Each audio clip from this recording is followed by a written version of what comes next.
Nous avons créé l'exposition cette année autour du travail d'Alain Carré.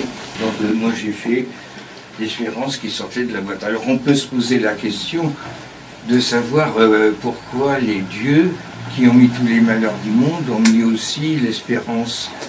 Il suffit de lire Spinoza pour par exemple comprendre que l'espoir fait qu'on ne vit pas au présent, qu'on se projette dans l'avenir.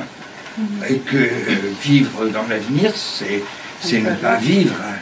Mais voilà qu'un beau matin, une belle matinée printanière, Sisyphe meurt de vieillesse. Zeus peut enfin se venger.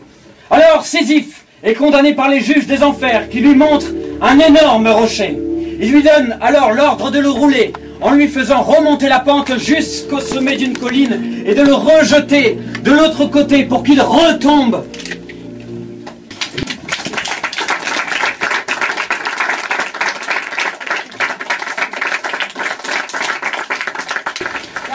C'est un Sisyphe joyeux. C'est-à-dire qu'en gros, il faut accepter sa condition, c'est-à-dire en gros le travailleur à la chaîne, parce que ça revient à peu près à ça. Il doit être révolté, mais fier de sa révolte, et donc accepter ce qu'il fait, parce que c'est la révolte qui compte. L'inconscient, dit Lacan, c'est la répétition, et en définitive, c'est le mythe de Sisyphe.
Alors, il retrouve Métis, une dernière fois, la couvre de baisers et de douces paroles, ouvre la bouche et l'avale.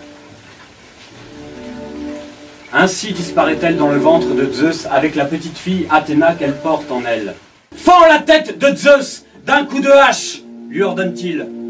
Héphaïstos obéit sans discuter.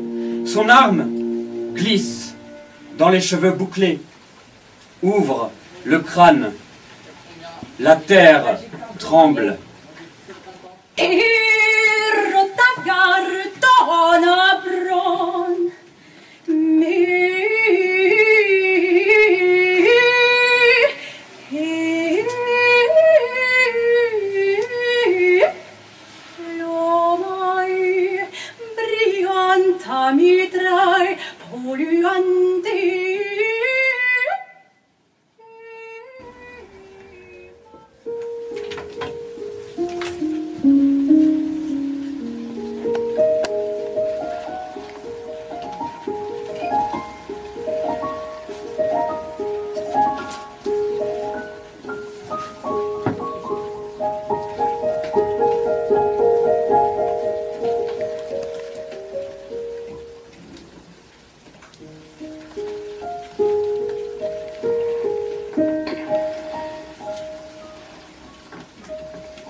Fazdano,